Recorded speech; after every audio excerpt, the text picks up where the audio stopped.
तो cess tax आखिर में होता क्या है वो हम देखेंगे इस वीडियो में। तो सेस टैक्स एक ऐसा एक्स्ट्रा टैक्स होता है जो गवर्नमेंट किसी स्पेसिफिक पर्पस के लिए एग्जिस्टिंग टैक्स पे ऊपर लगाती है। ये कोई जनरल रेवेन्यू वाला टैक्स नहीं होता है। It is for specific purpose such as education, health, sanitation और डिजास्टर रिलीफ। और ये कोई रेगुलर टैक्स की तरह नहीं होता है, ये टेम्परेरी होता है नेचर में, कभी भी लगाया जा सकता है, कभी भी हटाया जा सकता है। और the revenue from cess is earmarked and used only for statutory purpose. और जो पर्पस के लिए सेस टैक्स लगाया जाता है उसी पर्पस के लिए हम उसे यूज करते हैं। अब इसका ओरिजिन देखें। ओरिजिन इसका एसाइस वर्ड से आया है। एसिस, जिसका मतलब होता है असेसमेंट। ये वर्ड फ्रेंच वर्ड है और उसका मतलब होता है असेसमेंट और फिक्स्ड टैक्स। ये एंग्लो आयरिश और ब्रिटिश कॉलोनियल पीरियड में पॉपुलर हुआ था। और जहां एसएस से सेस बना और इसका मतलब हो गया specific tax for a specific cause. India में ब्रिटिश एरा से ही सेस का इस्तेमाल हो रहा इंडिया में ब्रिटिश एरा से सेस का इस्तेमाल हो रहा इंडियन कॉन्टेक्स्ट में देखें तो इंडिया में सेंट्रल गवर्नमेंट और स्टेट गवर्नमेंट दोनों सेस लगा सकते हैं जब उन्हें किसी खास स्कीम या फंड के लिए पैसा चाहिए होता है। सेस का पैसा सिर्फ उसी काम के लिए यूज होता है जिसके लिए वो कलेक्ट किया गया हो। कॉमन टाइप्स ऑफ सेस देखें अगर, तो एजुकेशन सेस, जो कि एजुकेशन फंड के लिए काम आता है। Health and education cess, health and education development दोनों के लिए। स्वच्छ भारत स्वच्छ भारत सेस, क्लीनलीनेस मिशन के लिए, स्वच्छता मिशन के लिए यूज होता है।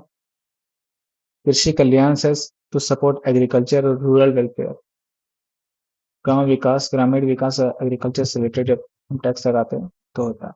जीएसटी कंपेंसेशन टैक्स, जीएसटी के कारण स्टेट गवर्नमेंट्स को होने वाले लॉस, स्टेट गवर्नमेंट को जो होने वाले रेवेन्यू लॉसेस हैं उनको कंपेंसेट करने के लिए लगाया जाता है। फॉर एग्जाम्पल अगर देखें तो अगर सपोज करो आपकी इनकम टैक्स लाइबिलिटी कितनी है, 60,000 रुपये, आपको इतने इनकम टैक्स देने हैं।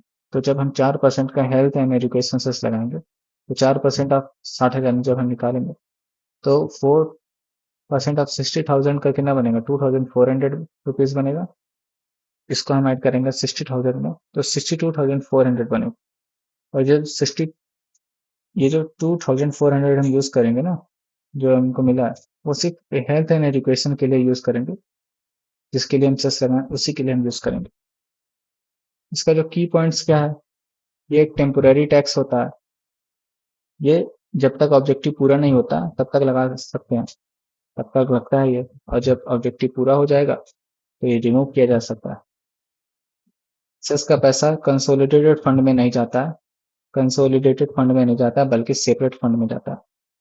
सेस का जो रेवेन्यू है स्टेट्स के साथ शेयर नहीं होता, स्टेट्स गवर्नमेंट के साथ शेयर नहीं होता है, वो पूरा सेंटर के पास रहता है। सभी टैक्स पेयर को ये देना पड़ता है। और tax payer liable under the applicable tax regime, चाहे वो किसी भी इनकम स्लैब में हो। तो समरी हम क्या देखेंगे कि सेस एक एक्स्ट्रा टैक्स है, एक्स्ट्रा चार्ज है जो नॉर्मल टैक्स के ऊपर लगता है किसी स्पेसिफिक नेशनल कॉज के लिए, जैसे कि एजुकेशन हो गया, स्वच्छता, कृषि या जीएसटी कंपेंसेशन के लिए। इसका ओरिजिन ओल्ड फ्रेंच से है। जो पैसा सेस से आता है वो सिर्फ उसी काम के लिए यूज होता है और स्टेट्स के साथ शेयर नहीं होता।